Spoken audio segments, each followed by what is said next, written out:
Tenth का mathematics में chapter पढ़ रहे हो a pair of linear equations in two variables, दो चर वाला रैखिक समीकरण युग्म पाठ 16। तो इससे पहले जो भी पाठ पढ़े हो तो रैखिक समीकरण युग्म के तीन भेद होते हैं, तीन प्रकार के होते हैं। इसके बारे में हम डिटेल्ड स्टडी करा चुके हैं। अब ये रैखिक समीकरण युग्म पर ये लास्ट थ्योरी है जिसको लगभग तुम लोग पढ़ चुके हो। सभी बातों को एक जगह कलेक्ट कर देते हैं। तीन तरह के भेद होते हैं, उसमें संगत समीकरण युग्म की विशेषताएं पहले भी लिखाए हैं, लेकिन कोफिशिएंट के बारे में नहीं लिखाए हैं। और तीन तरह के भेद में, तीनों तरह के भेद में कोफिशिएंट के आधार पर क्या संबंध होता है, इसकी चर्चा भी इस पाठ में की जाएगी। तो संगत समीकरण युग्म की विशेषताएं, पहली विशेषताएं क्या होती है, पहले बात को समझ लो। संगत समीकरण युग्म का हल प्राप्त होता है, अर्थात संगत समीकरण युग्म में वेरिएबल का मान प्राप्त हो जाता है। ये पहली विशेषता है। दूसरी विशेषता उसका अगर हम लोग ग्राफ खींचेंगे तो ग्राफ के आधार पर हमें यह जानकारी मिलती है कि संगत समीकरण युग्म का ग्राफ दो सरल रेखा के रूप में प्राप्त होता है, जो दोनों रेखाएं एक दूसरे को एक और केवल एक बिंदु पर काटती है, और जिस बिंदु पर काटती है उस बिंदु का x नियामक दिए गए समीकरण में x का मान होता है और y नियामक y का मान होता है। तीसरी विशेषता है कोफिशिएंट के आधार पर, अर्थात समीकरण में वेरिएबल के साथ जो गुणा किया गया अंक रहता है। तो दो समीकरण होता है रैखिक समीकरण युग्म के किसी भी भेद में, तो दोनों समीकरण में कोफिशिएंट के अनुपात के आधार पर इसकी व्याख्या की जाती है। इससे जस्ट पहले वाला पाठ में पढ़ाए थे, अगर a1 बटा a2 बराबर b1 बटा b2 हो तो ऐसा समीकरण युग्म संगत समीकरण युग्म ही होगा। तो इस तरह जो भी विशेषताएं हैं इसको एक जगह हम पिछले पाठ में डिटेल में समझा दिए हैं और एक जगह लिख दे रहे हैं।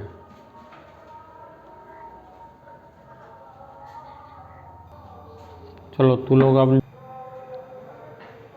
ये 3 पॉइंट इसमें लिख दिए हैं जिसको याद रखना है, और चर्चा के क्रम में ये सब बातें दिमाग में प्रिंट हो चुकी होगी। संगत समीकरण युग्म का हल प्राप्त होता है, जिसे हम अद्वितीय हल भी कहते हैं। ये शब्द जो है जरूरी है, ऑब्जेक्टिव में आता है किस समीकरण युग्म का हल अद्वितीय हल होता है, तो ये आंसर है संगत समीकरण युग्म का। क्यों अद्वितीय हल कहते हैं? क्योंकि इस समीकरण युग्म का एक और केवल एक हल प्राप्त होता है, अर्थात वेरिएबल्स का एक और केवल एक हल प्राप्त होगा, x का एक और y का एक। दूसरी विशेषता, इस समीकरण युग्म के ग्राफीय हल से दो सरल रेखाएं प्राप्त होती है जो एक दूसरे को एक बिंदु पर काटती हैं, और इस कटान बिंदु का x नियामक समीकरण युग्म में x का मान और y नियामक y का मान होता है। तीसरी और इम्पोर्टेंट विशेषता, इस पर आगे चल कर के फार्मूला है, इस समीकरण युग्म के गुणांकों के बीच निम्नलिखित संबंध होते हैं। a1 by a2 is not equal to b1 by b2। इस पर भी उदाहरण सब दे करके पिछले पाठ में बतला दिए हैं। तो ये हो गया संगत समीकरण युग्म की विशेषताएं। दूसरा हो गया असंगत समीकरण युग्म। असंगत समीकरण युग्म में समीकरण का हल नहीं प्राप्त होता है, अर्थात दिए गए वेरिएबल का मान नहीं निकलता है, पहली विशेषता। दूसरी विशेषता, असंगत समीकरण युग्म में ग्राफ जो हम लोग खींचते हैं वह समानांतर रेखा के रूप में प्राप्त होता है। पिछले पाठ में यह भी बतला दिए। तीसरी और महत्वपूर्ण विशेषता, इसमें गुणांकों के संबंध में A1 बटा A2 बराबर होता है B1 बटा B2 के, लेकिन बराबर नहीं होता है C1 बटा C2 के। इससे जस्ट पिछले वाला पार्ट में बतला दिए हैं। तो यही तीनों मेन विशेषताएं हैं। इसको हम लिख देते हैं, इसके बाद एक बार रिपीट कर देंगे। इसकी तीन विशेषताएं, असंगत समीकरण युग्म का कोई हल नहीं प्राप्त होता है। ऑब्जेक्टिव में रहेगा कि समीकरण युग्म का हल नहीं प्राप्त होता है। इसका तीन भेद है ना, इसमें 15 ऑब्जेक्टिव बनता है, जो तुम लोगों को हम ऑब्जेक्टिव का अलग से ही दे देंगे। पूरा मैथ का 15 चैप्टर है ना, तो मान करके चलो 3000 क्वेश्चन ऐसा ऑब्जेक्टिव का रहेगा, थ्योरी उदाहरण सहित। तो इस समीकरण, दूसरा, इस समीकरण युग्म के ग्राफीय निरूपण में दोनों समीकरण के लिए अलग अलग रेखा प्राप्त होता है और वे रेखाएं आपस में समानांतर होती हैं। उदाहरण सहित अच्छा से डिटेल में पिछले पाठ में पढ़ा दिए हैं। तीसरा, गुणांकों के बीच क्या संबंध होता है, तो इस समीकरण युग्म में गुणांकों यानी कोफिशिएंट्स के बीच निम्नलिखित संबंध होते हैं। A1 बटा A2 बराबर B1 बटा B2 तो होता है, लेकिन बराबर C1 बटा C2 नहीं होता है। तीसरा और अंतिम है आश्रित समीकरण युग्म, डिपेंडेंट इक्वेशंस। इसकी विशेषताएं क्या होती है? आश्रित समीकरण युग्म के अनंत हल प्राप्त होते हैं।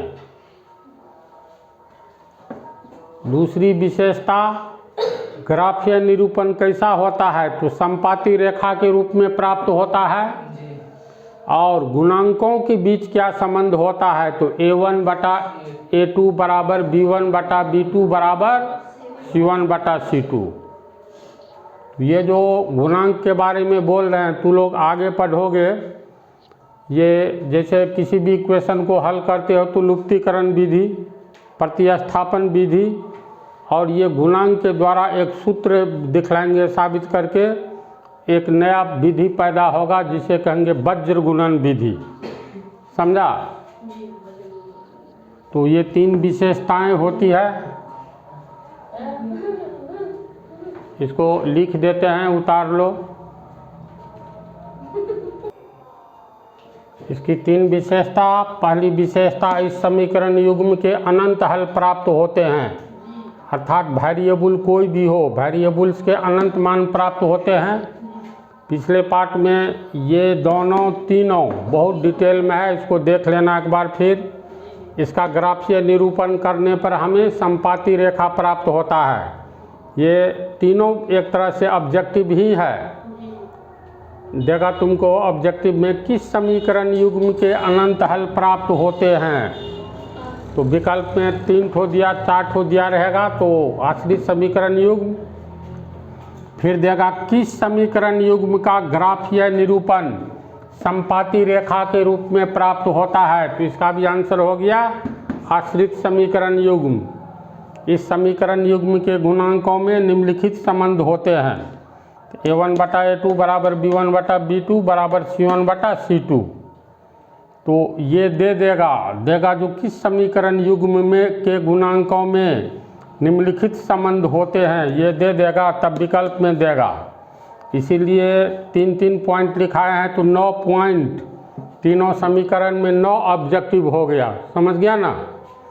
अब अगले पार्ट में तुम लोगों को बुक से ये थ्योरी हो गया, थ्योरी और है इसमें। जैसे उम्र वाला हिसाब पढ़ोगे तो उम्र पर थ्योरी है, नल एवं हौज वाला पर थ्योरी है, धारा एवं नौ वाला हिसाब होता है ना, उस पर थ्योरी है, समय और काम पर 4 थ्योरी अभी बाकी है।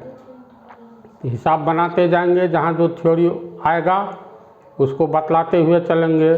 थ्योरी जान जाने पर ही हिसाब बनता है। तो इस पार्ट में इतनी ही बात।